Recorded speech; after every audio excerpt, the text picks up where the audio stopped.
ఇవాళ మనం వినబోయే కథ సోదిమొగుడు. అబ్బబ్బా, ఈ పోదు నేను పడలేకపోతున్నానే చెల్లి.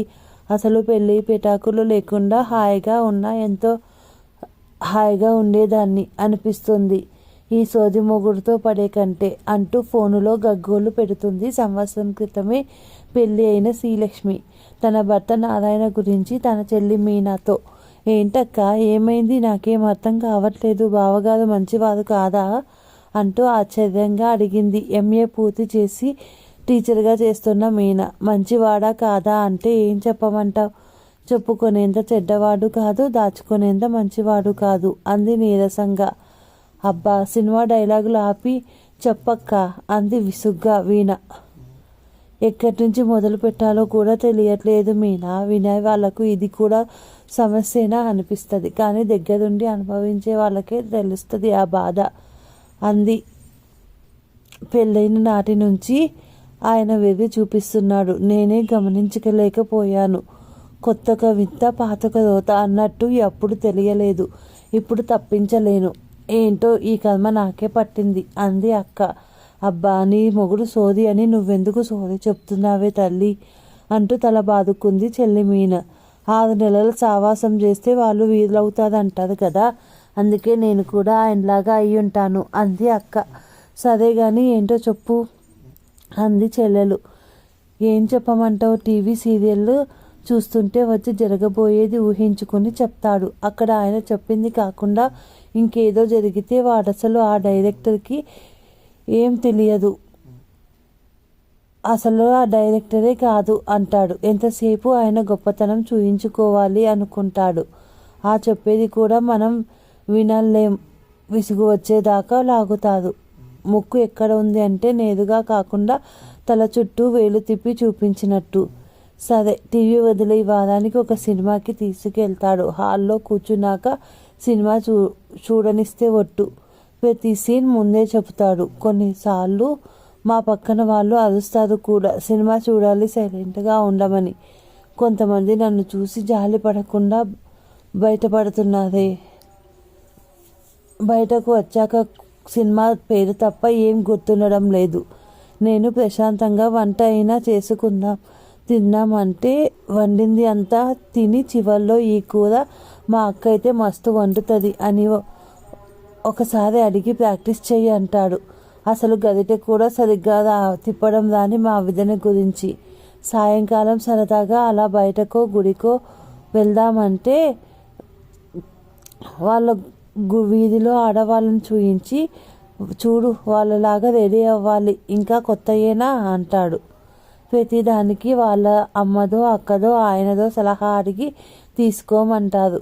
నా చదువు ఎక్కువే అని అలసి చెప్పాలి అనిపిస్తుంది. అలానే ఒకరోజు మన ఇంటికి వెళ్ళే దారిలో ఆయనకి ఆ ఏరియా తెలియదు కదా అని చెబుతుంటే, పర్వాలేదు నువ్వు బాగానే తిరిగావు, అయితే పెళ్ళికి ముందు మీ వాళ్ళు మా అమ్మాయి వంచిన తల ఎత్తదు, బయటకు ఏమీ తెలియదు అని చెప్తే నిజమే అని నమ్మేశాను అన్నాడు. ఎంత ఏడ్చానో చెప్పలేను అంటూ మళ్ళీ కన్నీరు తుడుచుకుంది. నిర్ఘాంతపోయిన మీనా అలాంటి వాడితో ఎందుకు అక్క, మరి వచ్చేసి ఇంటికి అమ్మా నాన్నలతో నేను మాట్లాడతాను అంది కోపంగా. అలా రావాలనుకుంటే ఇన్ని రోజులు ఉండేదాన్ని కాదు అంది అక్క.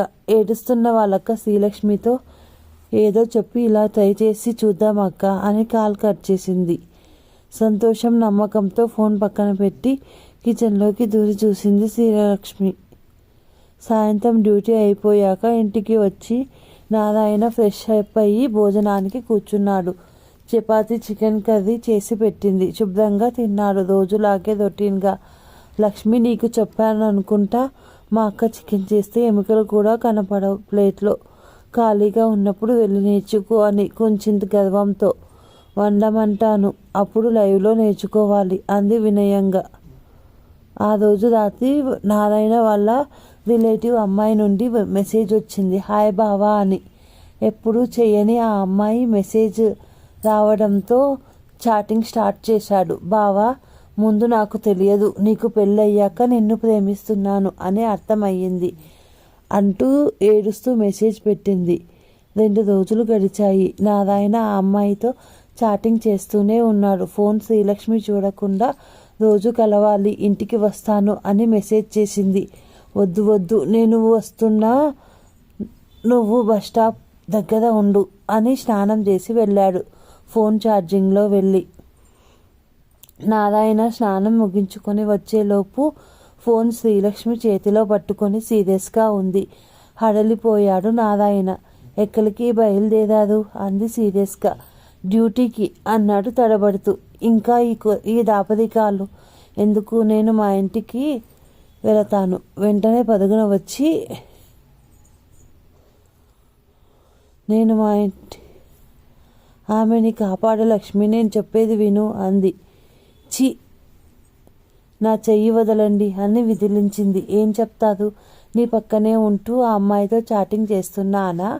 చి, నీలాంటి వారు అనుకోలేదు, ఇంకొక నిమిషం కూడా ఉండను అంటూ మళ్ళీ వెళ్ళబోయింది. దండం పెడుతూ తప్పయింది, ఇంకా చెయ్యను, ఈసారి క్షమించు, కావాలంటే నీ ముందే ఆ అమ్మాయి చెంప మీద కొడతా, లైఫ్లో ఇలాంటివి చెయ్యను, అయినా నా తప్పేం లేదు, అమ్మాయిని మంచిగా మాట్లాడి మారుద్దాం అనుకున్నా అని విషయం చెప్పాడు. అయితే డైవర్స్ పేపర్స్తో రెడీగా ఉండండి అని బయటకు వెళ్ళింది. ఆ రోజు సాయంత్రం శ్రీలక్ష్మిని కూల్ చేయాలని సినిమాకు తీసుకెళ్ళాడు.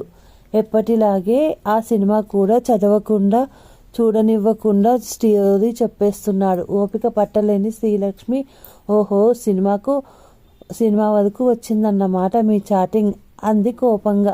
గతుక్కుమన్నాడు. అర్థం కాలేదు. అంటే మీరు ఆ అమ్మాయి ఈ సినిమా ముందు చూశారు కదా అని అంది. చీచి, నేను ఎప్పుడు వెళ్ళాను అన్నాడు కంగారుగా. మరైతే స్టోరీ ఎలా తెలుసు మీకు దానితో? ఓరి దేవుడా అంటూ పరుగులు తీశాడు తన వెనుక. వచ్చి కాళ్ళు పట్టుకున్నంత పని చేశాడు. తన చేతులు పట్టుకొని, ఇవి చేతులు కాదు కాళ్ళు అనుకో అన్నాడు.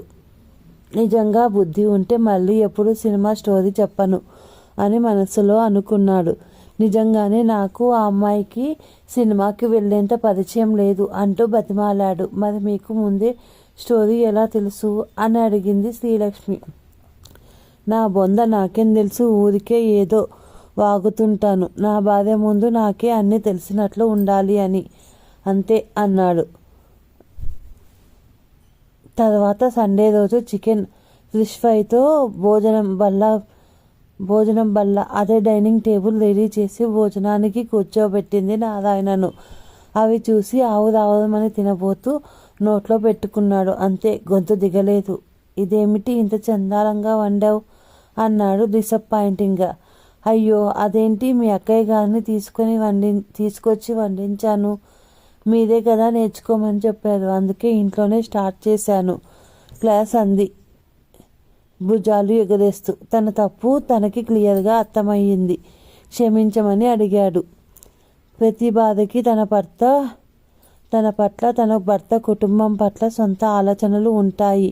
అవి అలాగే ఉండనివ్వాలి, అంతేకాని వేరే వాళ్ళతో పోల్చకూడదు అనుకున్నాడు. నవ్వుకుతూ హత్తుకుంది. ఇంకా ఆ రోజు నుంచి బాధని చులకనగా చూడడం మానేశాడు.